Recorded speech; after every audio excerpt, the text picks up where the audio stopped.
A partir de agora na Rádio Clube, Medicina e Saúde. Um programa destinado ao seu bem-estar físico e mental. Informações atuais e diferenciadas sobre os avanços em medicina e saúde através de conteúdos de qualidade. Conheça estudos e tecnologias que trazem descobertas sobre o corpo humano, doenças e qualidade de vida. Medicina e Saúde.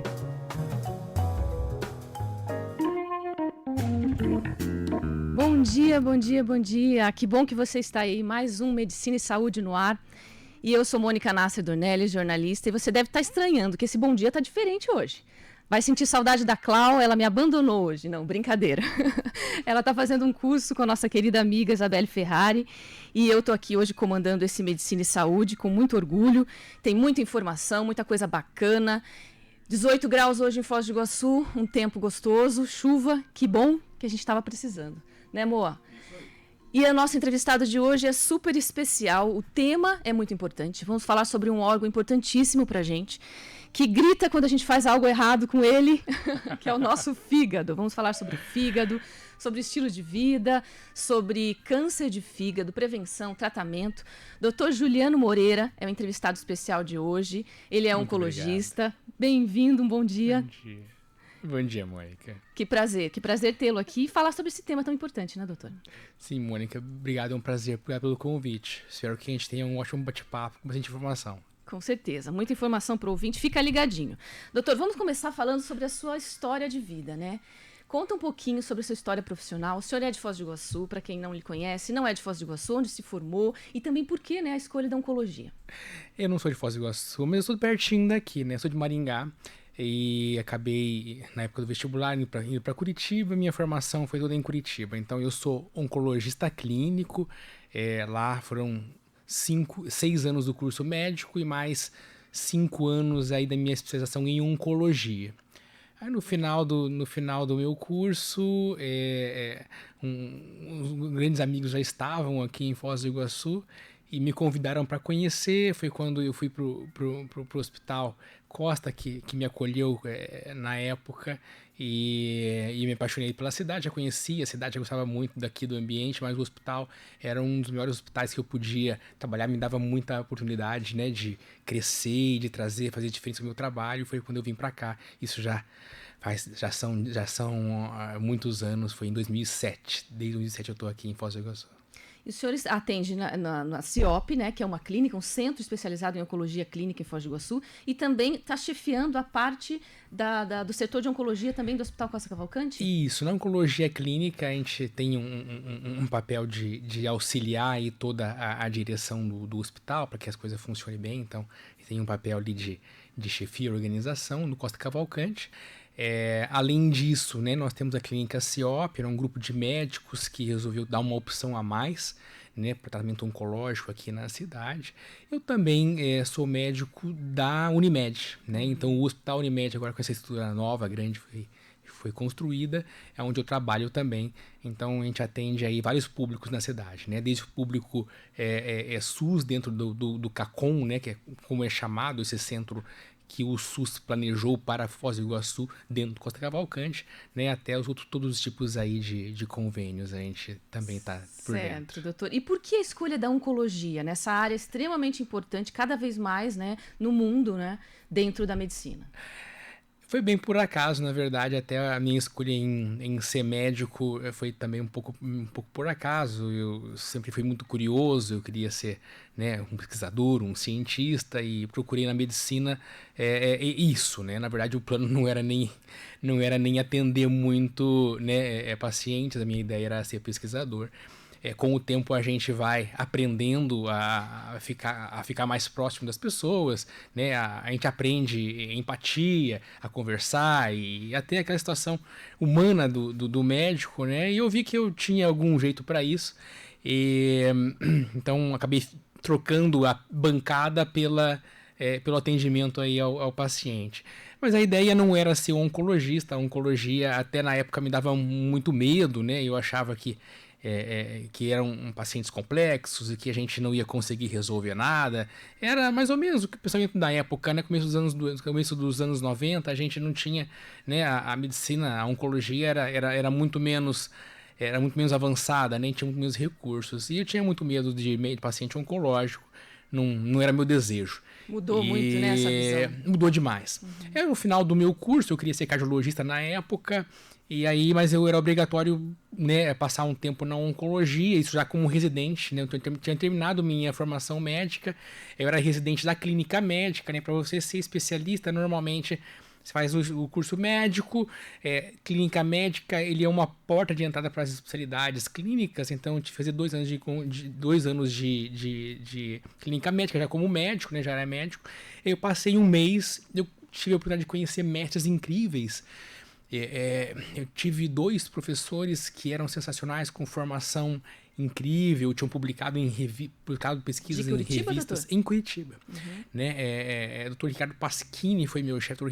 Sim, é famoso, inclusive, no Hospital das Clínicas em Curitiba. Dr. Ricardo Pasquini é respeitadíssimo, na verdade, assim, mundialmente ele é respeitado. Foi o médico que trouxe para o Brasil o transplante de medula óssea. É até interessante, deixa eu só pontuar. Você que sintonizou agora na Rádio Clube FM, nós estamos conversando com o Dr. Juliano Moreira, ele é oncologista. E pontuar o nosso ouvinte, doutor, falar o nome, inclusive, desses pesquisadores, que eu acho que é muito importante, né? Então, que bom que você conhecia ele, porque realmente, assim, ele é muito famoso dentro do meio, né? Mas é um homem que deveria ser muito reconhecido porque ele trouxe para o Brasil, para Curitiba, né? Em Curitiba foi o primeiro lugar do Brasil que teve o transplante de medula óssea, né? Sim. Isso, se eu não me engano, foi em 79, quando ele trouxe para cá. Então ele foi um grande desbravador. Então, um homem de muito conhecimento que ajudou a formar ali o meu caráter médico, né? Então, um homem que eu sempre me espelhei, e ele é um pesquisador. Então, conheci, fiquei impressionado com a história dele, com o que ele formou, e ao mesmo tempo em que ele me ensinou, né, as bases, né, de como atender um paciente com doença grave, e ao mesmo tempo, quando eu comecei a atender essas pessoas muito graves, eu vi que mesmo quando a medicina tinha um limite, que eu não conseguia resolver todo o problema dele, mas se eu resolvesse pequenas partes, faria diferença. Então, na época, a gente não tinha um cuidado paliativo, que a gente chamado hoje, que hoje é uma especialidade, há pessoas dedicadas a isso, mas na época não. Né? Eu, como oncologista, a gente fazia muito cuidado paliativo. Então, quando a gente não tinha mais um tratamento para a doença dele, que era o meu medo, né? Meu medo era, poxa vida, não vou mudar a história. Mas muda a história sim. Então, foi quando a gente percebeu que pequenas atitudes, você atender bem, dar esperança, tirar os sintomas, fazia muita diferença. E eu comecei a ver que eu faria muito mais diferença fazendo o que eu faço hoje, que eu gosto muito, com o conhecimento que eu recebi na academia, com o conhecimento que eu recebi dos meus professores, né, e com empatia que eu tinha ali com as pessoas. A parte humana, né, doutor? Acabei desenvolvendo isso, e eu acho que faço isso de alguma forma boa. Né, ao longo do tempo aí a gente ganhou muitos amigos, muitos pacientes, né, que tratam a gente como da família, então acho que fiz uma boa escolha. Que legal. E que legal o senhor citar também essa questão do transplante de medula óssea, né? Porque eu sei que o Hospital das Clínicas realmente é referência. Minha irmã é uma bioquímica que trabalha lá. Então a gente precisa cada vez mais destacar esses profissionais, principalmente que traz essa parte humana, né, no atendimento. E quando a gente fala em oncologia, transplante de medula óssea é fundamental. Pequenas coisas fazem a diferença, pequenas ações, como o senhor falou, né? Exatamente, porque quem está muito doente, você, né, quem aqui, quem tá ouvindo, e a gente mesmo, quando a gente perde a habilidade, né, você não consegue comer direito, não consegue ter um sono adequado, não consegue ir no banheiro, né, se você resolve, né, dar uma noite de sono para uma pessoa que não dorme, alivia a dor, é uma diferença absurda, né? Então, o nosso trabalho, às vezes, são pequenas construções ao longo do tempo para a gente ganhar, né, de novo a saúde. Que bom. Então, a gente está aqui com um profissional, o Dr. Juliano Moreira, oncologista, que destaca a questão da academia, do estudo, da pesquisa. Achei bem interessante o senhor trazer isso na sua história. E a questão humana, né? Doutor, vamos entrar no tema de hoje. Vamos falar sobre a questão do câncer de fígado. Eu sei que o senhor não trabalha só com isso, mas é o nosso tema principal. Sim. Eu tenho alguns dados da incidência de câncer, né? Dados da Sociedade de câncer americana, né, que cresceu absurdamente, triplicou desde 1980, né, o número de taxas de mortalidade dobraram também nesse mesmo período, e o câncer de fígado é o mais frequente em países, como a gente até conversou aqui no comecinho, né, na África e Sudeste Asiático. Mais de 800 mil pessoas são diagnosticadas com câncer de fígado a cada ano em todo o mundo, né? Que órgão é esse? Vamos pontuar o fígado, doutor. Qual a importância do fígado? Onde é que ele está localizado no nosso corpo físico? E faz diferença para o tratamento também, né? Que bom, legal. É bom falar sobre isso porque a gente está falando com pessoas leigas, né? Pessoas que né, a gente não é obrigado a saber tudo, né? Então, o fígado é a maior glândula do nosso corpo, né? Ele é envolvido em vários processos. Então, ele regula vários processos do nosso corpo, mas principalmente o nosso processo digestivo, né?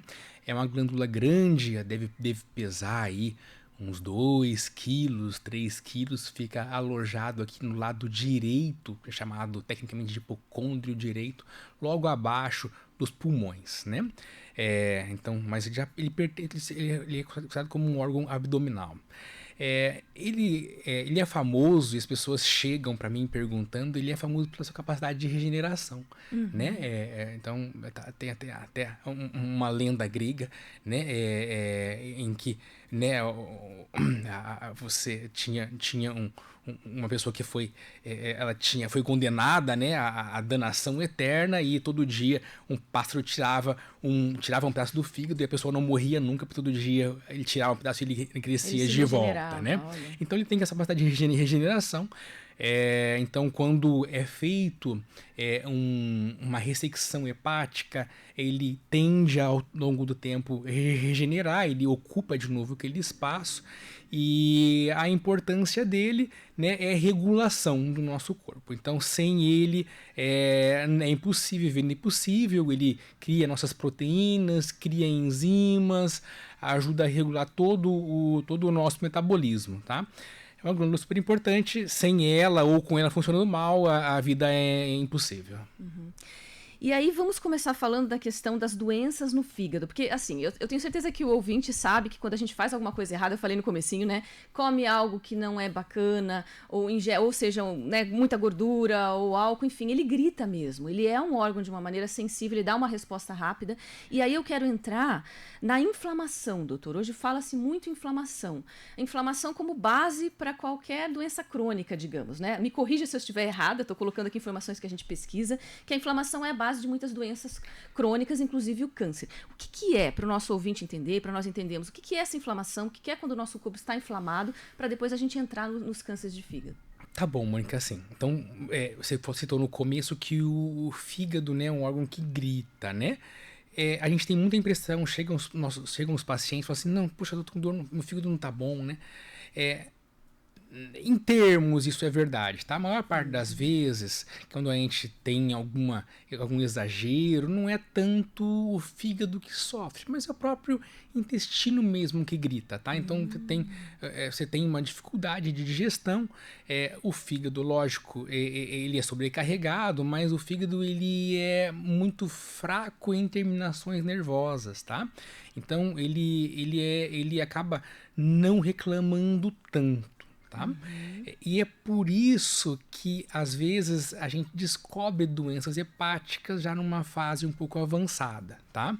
Então, a maior parte das pessoas que se queixam de dor no fígado não é tanto, é mais problemas de digestão mesmo, é o estômago que não tá bom, às vezes é a vesícula, que a vesícula fica logo abaixo do fígado, né? O fígado produz, né, o líquido biliar, ele produz a bile, né, e ela fica armazenada dentro da vesícula, e às vezes isso, né, uma refeição muito calórica, muito gordurosa, faz contração ali da vesícula. Se a vesícula não está saudável, a pessoa sente, tá? Mas o órgão, o fígado mesmo, ele não reclama tanto.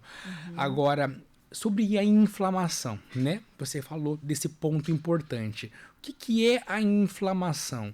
A inflamação é quando temos algo tentando danificar uma célula, né? É uma resposta do corpo a uma agressão.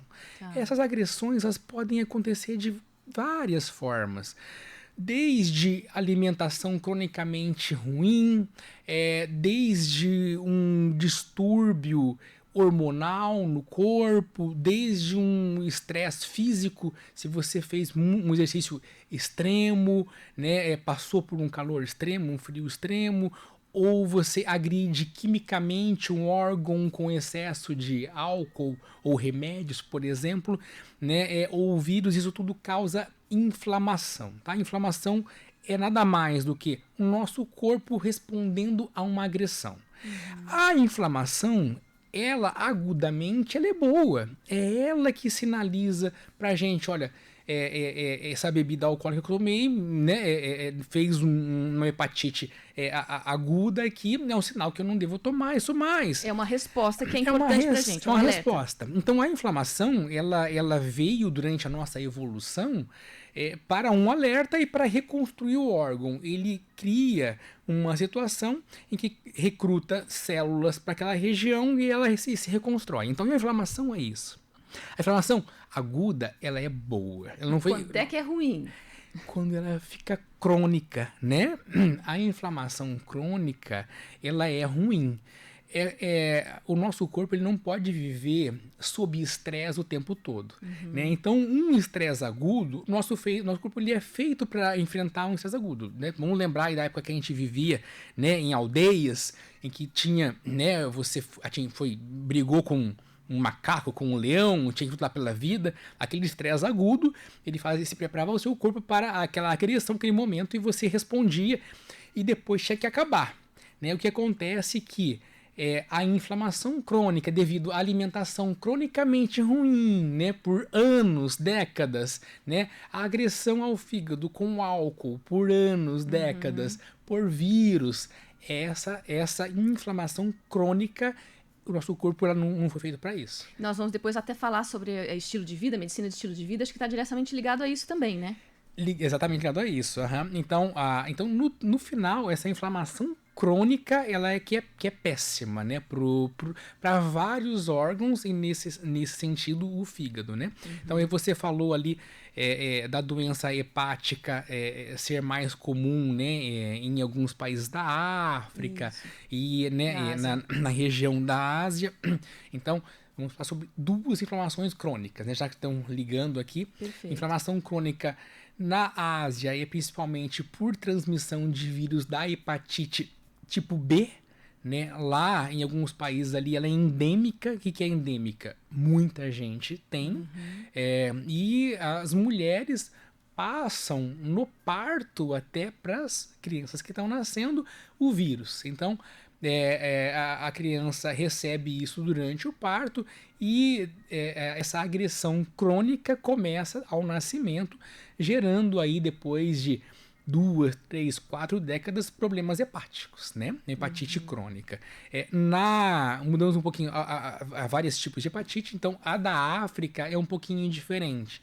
Um outro agressor do fígado é uma toxina chamada aflatoxina, e na África ela é relacionada a um armazenamento não tão adequado de cereais, de alimentos. Isso. Então, esse armazenamento não tão adequado, ele faz com que esse alimento ele fique contaminado por um fungo que produz essa toxina.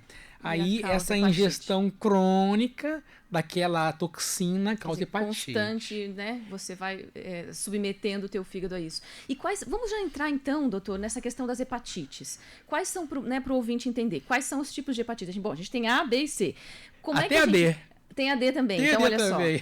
E como é que a gente pega, quais são as mais comuns, como é que a gente evita, enfim, e qual a relação também depois com o câncer, que é o nosso tema de hoje, com o câncer de fígado? Tá bom. Muito bom de conversar sobre isso, tá?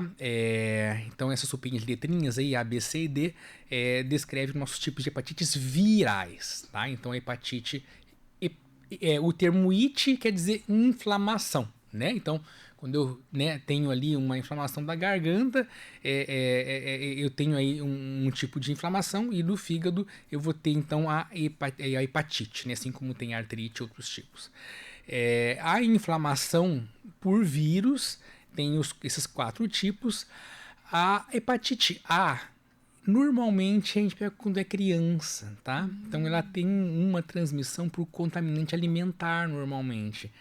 ela é dita que a contaminação é fecal-oral, tá? Então, é alguma contaminação intestinal de uma pessoa que teve, né? E no contato de crianças, né? Pega coisa com sujeira e não tem higiene adequado, ingere esse vírus da hepatite A. A hepatite A, ela vai causar o amarelão, né?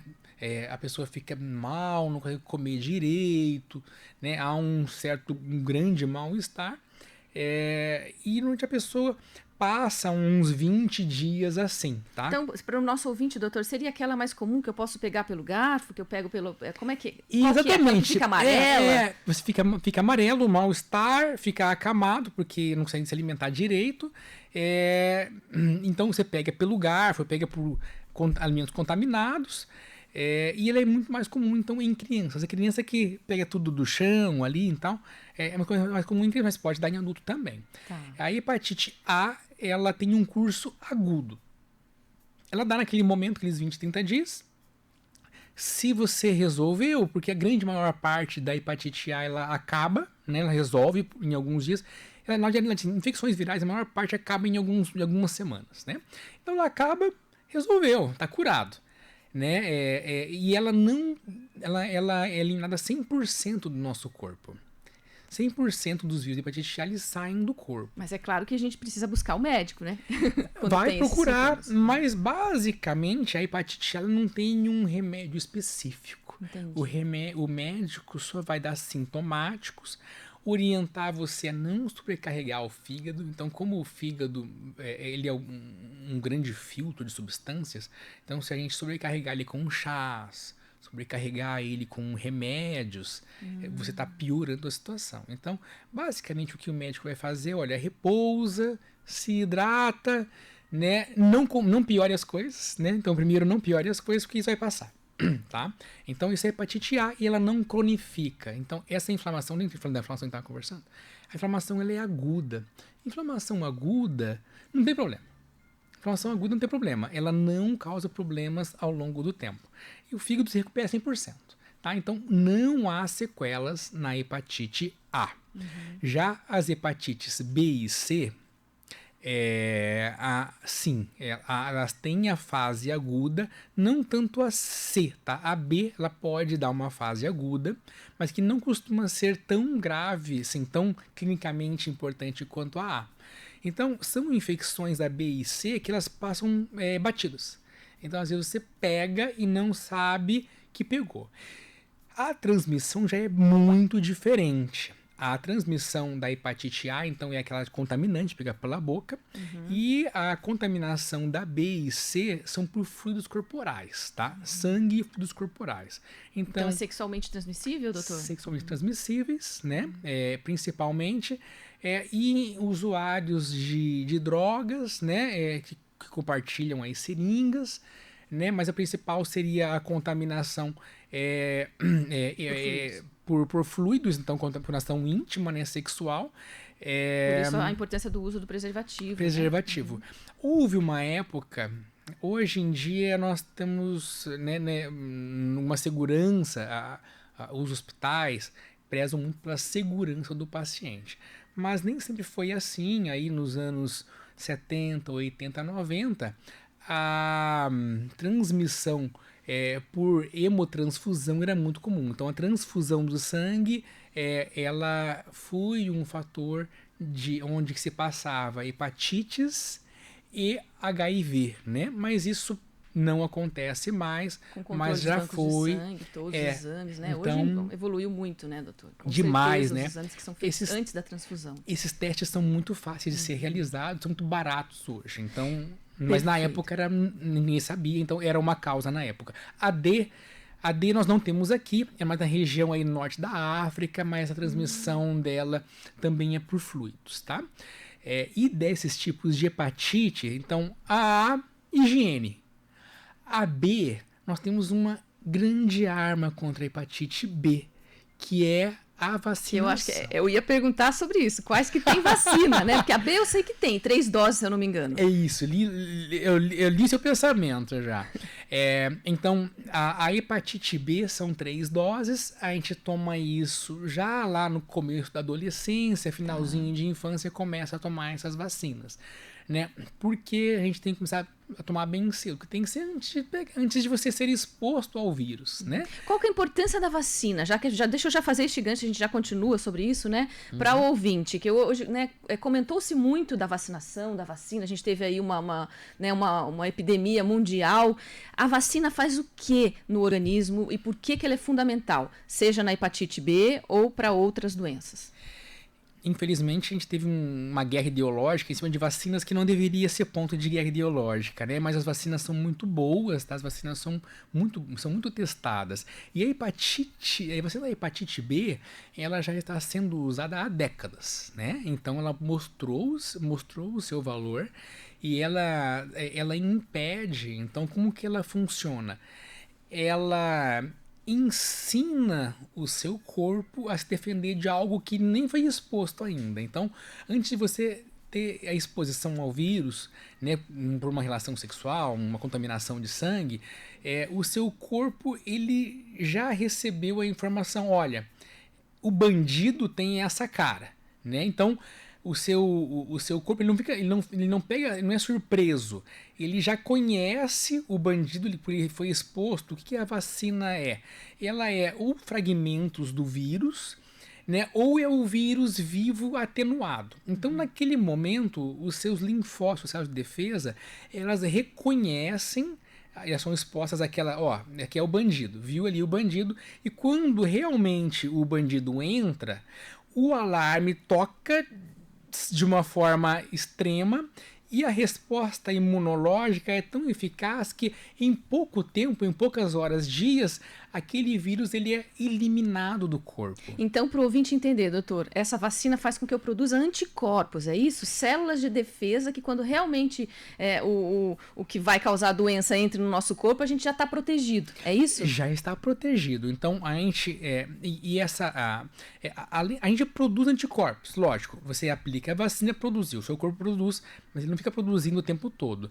Só que o que acontece é que fica na memória do seu sistema imunológico. A hora que entra a primeiros sinais de vírus, aquelas células linfáticas, isso é muito bonito, né? Elas têm a memória, elas reconhecem e, em vez de elas aprenderem como que nós vamos combater, como que nós vamos criar os anticorpos, já produzem já na hora. Então, olha só, ouvinte, a gente está conversando com o Dr. Juliano Moreira, oncologista. As nossas células de defesa têm memória.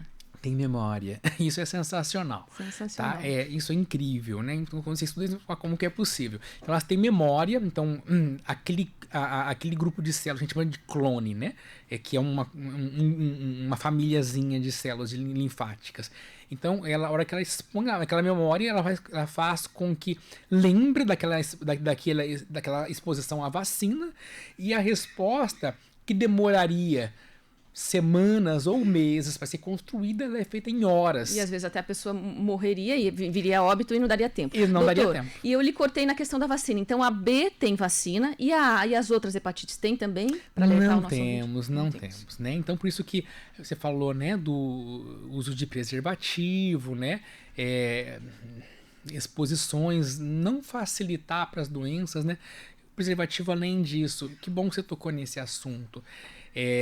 Não é no foco da nossa aula hoje, né, da nossa conversa hoje, mas a nossa região aqui, ela está vivendo um surto de sífilis, né, que pode inflamar o corpo em todo, falando em inflamações, né? E tem muito aqui na região, então... Sífilis, e é uma doença antiga, que já estava Já estava meio que morta, né, e meio que ninguém leva muita bola, então... Por que, doutor, de acordo com as suas pesquisas, e como é que o ouvinte pode se prevenir, como é que a gente pode contribuir para que não aumente mais? Não tem como. Então a sífilis já é uma doença relacionada ao sexo, né? Das antigas doenças venéreas, a mais comum. Quem estudou literatura aí, né? Nós tínhamos, né, vários autores aí do começo do século passado, né? Com sífilis, não tinha solução. A solução hoje ela é fácil. A penicilina funciona de uma forma incrível contra a sífilis. Então, se as pessoas não se testam, né? Acho que primeiro, se proteger, né? Então, relação sexual segura. E se testar, né? Então, se você se expôs, puxa vida, né? Tive uma relação não protegida e tô com medo, porque não conheço bem aquela pessoa. Vá no posto de saúde, é gratuito, né? Ou, né, quem tem plano de saúde, isso é gratuito, é fácil, né? Então acesso, né, todo mundo tem. Então você vai fazer o teste de sífilis, porque se você descobriu, trata. Acabou, resolveu. Tem os testes aí para hepatite B e C, que tem tratamento, toma, resolve. E tem o teste de HIV, também toma e não passa para ninguém mais, resolve, você não é surpreso. Então, não precisa ter medo de fazer os testes, tá? Então, acho que se a gente faz o teste, a gente acaba com essa corrente. Se você descobriu que teve, né, você já resolve, né? Um próximo parceiro que você vai ter, né? Você eliminou a sífilis ou eliminou a hepatite, não passa para ninguém mais, então acabou aquela corrente. Perfeito. Doutor, voltando para o nosso tema principal, que é a questão do câncer de fígado, hepatites, então, crônicas, pelo que eu entendi, pode desenvolver um câncer de fígado, é isso? Se maltratado, se não for tratado, enfim, se virar crônico. E quais são as outras causas do câncer de fígado? Então, hepatites B e C tem tratamento e tem cura, tá? Então, os tratamentos melhoraram de uma forma incrível. Quando eu comecei a estudar medicina, a gente não tinha tratamento, as pessoas invariavelmente complicavam, e hoje não, tratamentos são simples e eficazes, tá? Então, e a gente acaba tanto com a hepatite que leva à cirrose e ao câncer, né? E com as transmissões. Essa é talvez a principal causa de doença hepática, né? As hepatites virais. Mas outras causas de hepatites, assim, a principal causa de hepatite que vem crescendo, então com a eficácia das campanhas de vacinação, vem caindo muito as hepatites e as doenças hepáticas por vírus. Isso mundialmente, tá? E vem aumentando do outro lado a hepatite causada por hábitos ruins, né? Então entra ali a esteatose hepática, que é a gordura no fígado, doutor. Quer dizer, muita gente tem e se fala hoje esteatose hepática, o que é? E tá ligado a esse mau hábito? Então, a gente pega muito, né? E eu atendo bastante gente e uma porcentagem muito grande das pessoas tem esteatose, né? Então, a esteatose, ela é uma complicação da vida moderna, né? Então, em que você tem uma facilidade muito grande de ingerir gordura, ingerir carboidratos, então as dietas são muito calóricas, né? Então, qualquer pessoa aí tem... na verdade, assim, então, se olhar no Brasil, nós temos muito mais pessoas obesas, né? Do que pessoas passando necessidade, né, passando fome. Então, né, nós invertemos, né, que bom, né, que a gente tem uma facilidade de produção de alimentos, mas esse excesso de alimentos está adoecendo nossa população. E o sedentarismo, né, então é difícil convencer as pessoas a fazerem uma caminhada, um exercício físico. Então, essa combinação, dieta não muito boa e sedentarismo, vai levar a hipertensão, diabetes, obesidade, que é uma cadeia que leva à esteatose. Que pode desencadear um câncer de fígado futuramente se... Exato. A causa que vem crescendo mais, que vem sendo a causa mais importante de câncer de fígado nos últimos anos, está ultrapassando essas causas, as causas virais. Então a esteatose, ela leva aquele acúmulo de gordura, ele faz... Inflamação, Voltamos à inflamação. Uhum.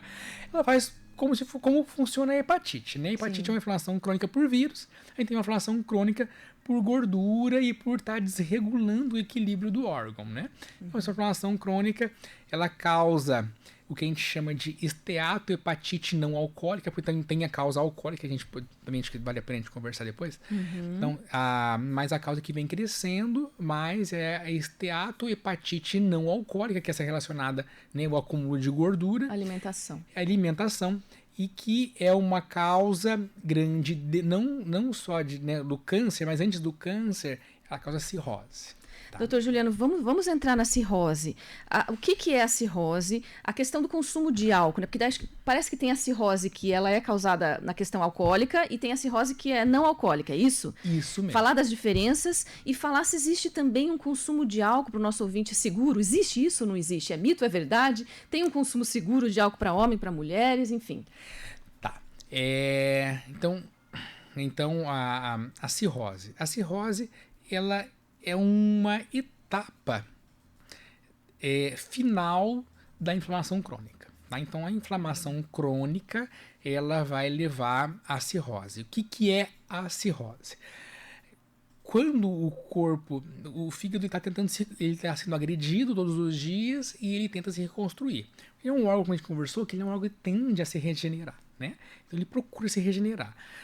Só que é tanta batida em cima, né, do fígado, tanta agressão, né, que ele começa a não conseguir dar conta mais da regeneração adequada. Ele começa a se regenerar de uma forma irregular. Ele começa a formar cicatrizes, fibroses, né? Fibroses que a gente chama são cicatrizes internas. Isso muda a arquitetura do fígado. Então, o fígado, se você, né, olhar num livro, ou eventualmente nosso corpo parece muito com os animais, né? Quando você pega lá um fígado de animal, né, um fígado de boi, você olha ali, ele é um vermelhinho lisinho, bem regular. O fígado cirrótico, ele é todo ondulado, ele perde aquela regularidade, que ele forma homogênea, ele é cheio de bolinhas. Essas bolinhas, né, que essas traves fibrosas que ficam, essas cicatrizes, elas atrapalham o fluxo de sangue dentro do fígado, então a circulação fica muito ruim, surgem as varizes, tá? As varizes e as tromboses da região, das artérias e veias da região. Nossa, não sabia que tinha ali a trombose também naquela região. Tem trombose, porque então essa alteração da arquitetura dessas fibroses, ela faz com que o fluxo seja ruim, então é um órgão que não tem fluxo de sangue, aí vão causar as famosas, talvez você deve ter visto ali, as famosas varizes de esôfago. Então, as varizes de esôfago também são uma complicação da cirrose, que dá muito sangramento. Então, é uma causa grande de mortalidade por cirrose, são as varizes de esôfago.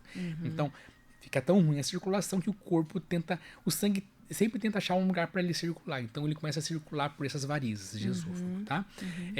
Essa alteração arquitetural, além de alterar a circulação, a produção de hormônios e proteínas do fígado também fica muito prejudicada.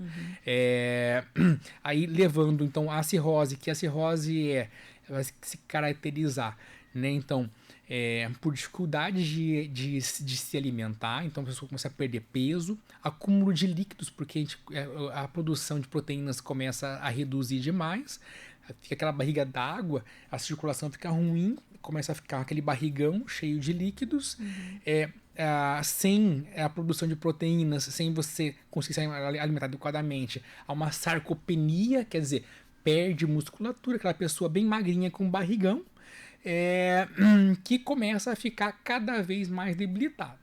Então você veja a responsabilidade da gente cuidar do nosso fígado, doutor. Quer dizer, uma coisa ali, né, que uma escolha errada, de repente, que daí a gente vai falar da medicina de estilo de vida, afetando, né, o nosso fígado ali de uma forma agressiva, cronicamente, fazendo mudar toda uma estrutura e atingindo todo o nosso corpo. Perda de musculatura, alteração na questão das proteínas do corpo, acúmulo de líquido. Acúmulo de líquido, então, como a gente perde a função de um órgão tão importante, a pessoa fica cronicamente doente. E os estágios, né, a cirrose em evolução, ela é mortal, né? Ela é mortal. A única solução para isso, a cirrose, ela não tem cura, né? É o transplante hepático. Tá? A única solução para uma cirrose avançada é o transplante hepático. De fígado. Isso. E a cirrose pelo álcool, na questão alcoólica que a gente falou? Legal. Então você falou aí do álcool. Aí até os anos 2000, mais ou menos, a gente tinha uma ideia de que um pouco de álcool, né, poderia ser benéfico e tal, até a parte circulatória. Então, houve estudos relacionados aí que um pouquinho de álcool era melhor do que não beber nada, né? Então, que seria um efeito protetor, sistema circulatório. Isso realmente talvez tenha algum grau de verdade. Para nós oncologistas, não tem uma faixa muito segura, tá? Então, quando a gente pensa em proteção contra câncer, o ideal é se abster, tá? Mas se a gente está pensando em outros fatores, fator circulatório e de doenças hepáticas, parece que há um nível seguro, tá? O que é um nível seguro aí de bebida alcoólica? Seria em torno de 10 gramas de álcool por dia para mulheres e 20 gramas para homens. O que seria isso, doutor? Tá? Mais ou menos, para o ouvinte entender. Então, grama, a gente dá mais ou menos 10 ml para mulheres, 20 ml para homem, né? Então, se a gente pega ali a cerveja tem em torno ali de 4% de álcool, né? Então, 1 litro de cerveja vai ter, então, 40 gramas de álcool. 40 ml. 40 ml de álcool. Passa bastante. Tá? Então, mas se você bebe, então, para os homens, então, em torno de meio litro por dia, vai cair ali perto, então, dos 20 gramas, tá? E para as mulheres, 250 ml por dia de cerveja, por exemplo, né? 200 ml de cerveja daria perto ali dos 10 gramas, tá?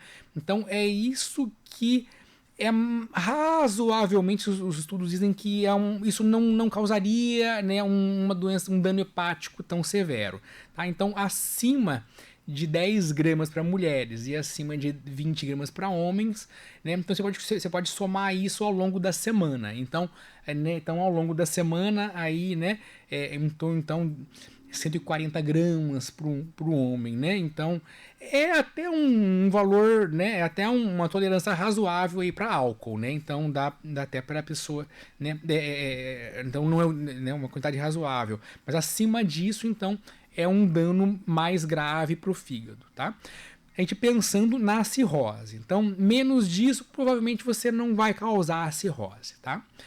Mas, se a gente pensar em causas de câncer em geral, aí não tem, isso a gente já não recomenda, tá? Já então, se abster mesmo da questão alcoólica. Porque o álcool, além de causar, então, doença hepática, né, nas mulheres ele é uma causa, um risco muito grande para câncer de mama, né?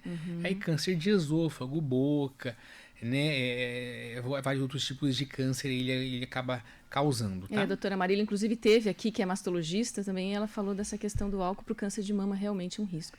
Doutor, mito ou verdade com relação aos esteroides anabolizantes e câncer de fígado? Porque hoje também se comenta muito sobre essa questão hormonal, né? Enfim, qual que é a visão do senhor com relação a isso? Então, a minha visão é que sim, que é verdade, tá? A gente está tendo uma explosão do uso de anabolizantes, né? Há uma grande preocupação das sociedades médicas quanto ao uso, porque a gente acredita que você mudar o equilíbrio hormonal do corpo para uma situação estética pode causar vários prejuízos, né? Entre eles, então, doenças hepáticas, doenças circulatórias, né? Então, facilitação de doença cardíaca, facilitação de hipertensão, de placas de gordura. Então, a gente não recomenda. Hoje em dia, né? Não, puxa vida, não, minha testosterona está em 400, eu quero que fique 800, né? E 400 é normal, é perfeito, não precisa de mais do que isso. Mas é uma cultura que foi disseminada aí por influenciadores que tem que ter 1000 de testosterona, né? Não é verdade, tá? Acho que esses níveis suprafisiológicos aí vão cobrar um preço no futuro. Doutor, vamos entrar já diretamente, porque eu quero falar, tem tanta coisa que eu quero falar aqui, coisa bacana. Eu quero falar sobre estilo de vida. Eu, inclusive, vi que o senhor é um amante de esporte também, né? Eu vi no seu Instagram, que eu sei que o senhor é ativo ali também. E E também é um exemplo, acho que o médico também tem que se pontuar como exemplo quando a gente fala de novas e melhores escolhas no nosso dia a dia. Ligado à medicina de estilo de vida, ligado a evitar também o aparecimento de outras doenças crônicas e evitar a inflamação. O senhor já pontuou algumas coisas aí que está ligado a isso. O que o senhor orienta quando a gente fala de prevenção do câncer de fígado e de outras doenças crônicas com relação ao estilo de vida? Sim, Mônica, eu tento ser um exemplo para meus pacientes, né? A gente sempre publica, né, nossa atividade física e eu gosto de cobrar, né? Então, se eu cobro, eu tento dar o meu exemplo, né? Então, eu cobro muito dos meus pacientes. Ao longo aí das últimas 2 décadas, a medicina aprendeu que o exercício físico ele é anti-inflamatório, tá? Então, toda essa situação de inflamação crônica que a gente estava discutindo contigo, Mônica, a gente acaba revertendo, né? Ou reduzindo muito com a atividade física regular, tá? Essa atividade física, ela parece que reduz o seu nível de insulina, a insulina funciona melhor no seu corpo, né? As interleucinas, interferons que fazem a inflamação crônica, elas acabam sendo reduzidas com a atividade muscular. Né? Além das endorfinas, do emocional que um exercício físico causa. O exercício físico causa estabilização, então, não só orgânica, mas mental também. Então, eu acho que o exercício físico ele é super importante. Foi comprovado já por vários estudos que para câncer de mama, câncer de cólon, o exercício e de próstata também, o exercício físico ele é protetor. Então, pessoas mesmo que eram sedentárias, tiveram o diagnóstico câncer de mama, câncer de próstata e mudaram a sua vida, vão ter uma chance maior de cura, benefício, de uma evolução, mesmo. Vamos falar sobre pessoas com doença muito avançada. Ou mesmo que passou vários tempos na sua vida sem praticar atividade física, iniciando mesmo tardiamente, vai ter um benefício. Sim, porque a gente melhora essa inflamação. E mesmo em pessoas que não têm cura. Hoje em dia, a medicina ela melhorou muito nas doenças que não têm cura. As doenças que não têm cura, elas se tornaram crônicas muitas vezes. Tá? A gente dá medicamentos que fazem com que a pessoa viva muitos anos, às vezes décadas, com o câncer. Se essa pessoa, junto com o tratamento, começa a praticar atividade física, ela vai viver mais. Então eu sempre falo para meus pacientes, olha, nós temos vários tipos de quimioterapia para te dar, que vai fazer com que você tenha uma vida mais longa e melhor. Se você fizer exercício físico, é como se a gente estivesse colocando uma linha de tratamento a mais para você ou 2 linhas de tratamento a mais para você. Entendi. O câncer de fígado, ele tem cura, doutor? O câncer de fígado ele tem cura. Nós vamos falar então de uma modalidade específica. O fígado, ele é atingido por várias... É uma questão semântica muito importante a gente tocar aqui. O fígado ele tem o câncer que ele é originário do fígado, que é chamado de hepatocarcinoma. Ele não veio de nenhum lugar. Ele é o câncer que cresceu das células do fígado. Os hepatócitos, né? Que são as principais células do fígado. Exatamente. Então, o hepatocarcinoma ele é originário do fígado. Muitas pessoas confundem as metástases para o fígado como câncer do fígado. O que é metástase para o ouvinte entender, doutor? O que é metástase? Isso, super bom para a gente conversar. A metástase, ela é quando a célula maligna sai do seu local original, tá? Então, o local original do câncer de mama é a mama, tá? Mas ela pode, essas células, elas têm a capacidade de entrar na corrente sanguínea. Se multiplicar e ir para outros espaços do corpo, é isso? E outros elas órgãos? Vão para outros órgãos. Então, a lesão da mama, que ela entra na corrente sanguínea. Por isso que a gente dá quimioterapia, porque a quimioterapia vai para a corrente sanguínea e vai matando, né? As células malignas. A hora que ela sai e se instala no fígado, ela parou no fígado, é uma metástase hepática, então é uma metástase no fígado do câncer de mama. Mas ele continua sendo câncer de mama, tá? Entendi. A hora que eu olho ali no fígado, a pessoa fala assim, mas doutor, eu tô tomando remédio para câncer de mama, eu tô com câncer de fígado? Não, você não tá com câncer de fígado. está com câncer de mama com uma lesão no fígado. Então, você vai tomar remédio para câncer de mama, tá? Então, essa é uma questão bem importante a gente, porque às vezes as pessoas se confundem. E eu até peguei um dado, doutor, me corrija se estiver errado, que a maioria dos tumores de fígado se originam de outros órgãos. É cerca de 70%, que é isso que o senhor está falando. Isso! É um número alto, né? É isso mesmo. Então, no fígado, por ele ser a principal glândula do corpo, tem múltiplas funções, ele tem uma rede circulatória, que é aquela que fica prejudicada com a cirrose, muito grande. Então, ele parece uma esponja, né? Então, quanto mais artérias e veias tem ali, mais a chance de uma célula que estava circulando no sangue parar e ficar por ali, né? Então, por isso que o fígado é um órgão alvo aí de muitas metástases. Então, de câncer de mama, de câncer de cólon, né? E você perguntou, então, da cura. Da cura, isso. Então, eu vou... Já que está falando de um pouco de metástase, eu quero falar assim, algumas doenças metastáticas, elas têm cura.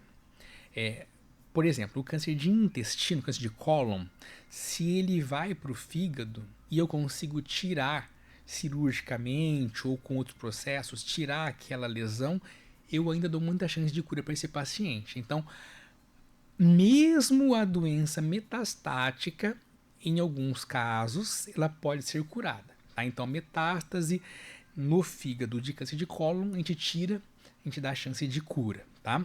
E o câncer originário do fígado, o hepatocarcinoma, ele tem cura. Então, nas fases mais iniciais, você pode fazer a ressecção parcial do fígado, porque até ele vai crescer de novo, né? Ele se regenera, né? Ele tem que crescer de novo. Como então, nós falamos ali no começo. Então, você pode tirar uma parte do fígado, que ok. Né? Então, dá pra você tirar até bastante fígado. Dependendo da saúde do resto, né, que sobra, né? E uma outra ferramenta daí mais extrema, se eu não consigo tirar, é possível realizar-se o transplante de fígado.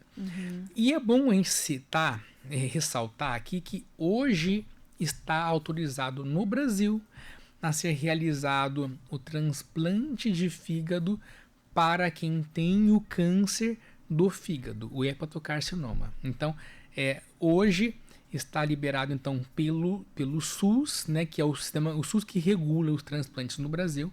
Então, hepatocarcinoma, ele vai para fila de transplante, inclusive ele vai para o topo de fila, tá? Topo de fila de transplante. Outros tipos de câncer, às vezes a pessoa me pergunta, né? Poxa, eu tô com metástase no fígado e eu queria, né, ver se eu posso ser listado para transplante, né? Mas assim, a gente não tem autorização, né?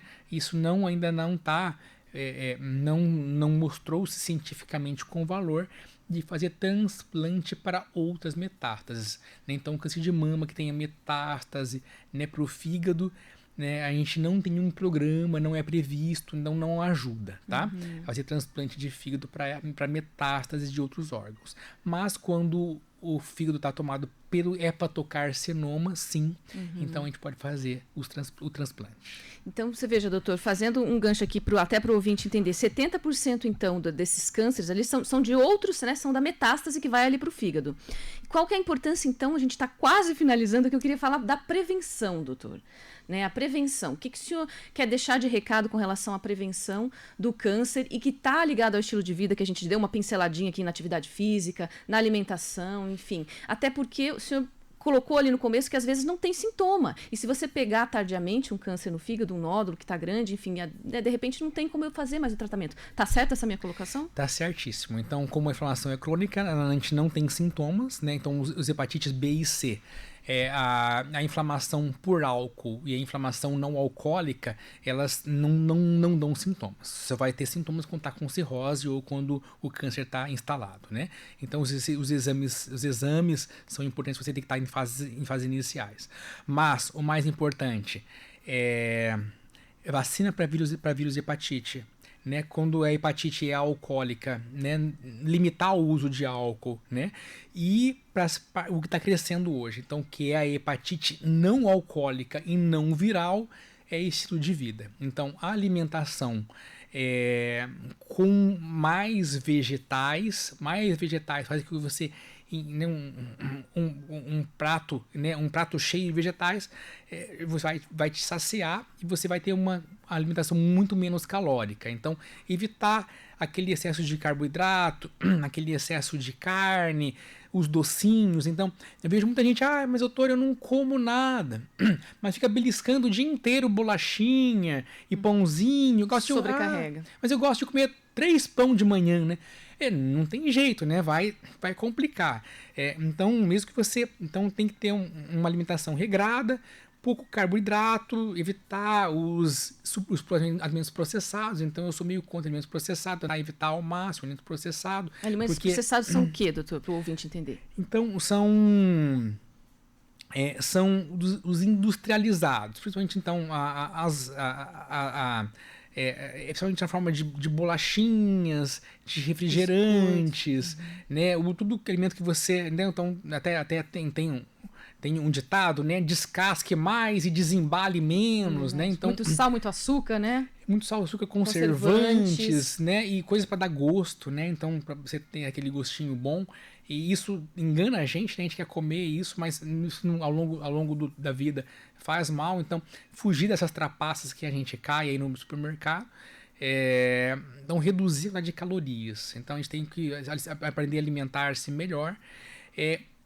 Então, outro motivo para a gente evitar então, a hepatite não alcoólica é a atividade física. O que é recomendado, né? 40 minutos 4 vezes por semana. Tá? Então, nem é muito tempo, não é muito difícil. Pode ser o que você quiser, né? Então, tem gente que gosta de... doutor, eu não consigo ir na academia, me incomoda na academia, tu não tá olhando. Não precisa, faz a caminhada, vai na dança, vai na bicicleta. É atividade física que te dá prazer, né? Não precisa ser uma só, varia, né? Faz um dia de dança, um dia de pilates, um dia de musculação, um dia de caminhada, a gente vai equilibrando isso, o importante é você estar ativo. Então, essa é a mensagem final, doutor. O senhor, deixa uma mensagem final assim, o que eu aprendi tanto trabalhando com esses pacientes, né? Ligada à questão do câncer, enfim. Uma mensagem final aí de aprendizada, o senhor ali colocou da questão da pesquisa, da questão humana no começo ali do nosso bate-papo, né? Então, deixa uma mensagem final aí para o ouvinte, porque, aliás, tanta informação, tanta coisa bacana que nós aprendemos hoje aqui. Pois é, Mônica, é muita coisa pra gente conversar, né? Mas o que eu penso?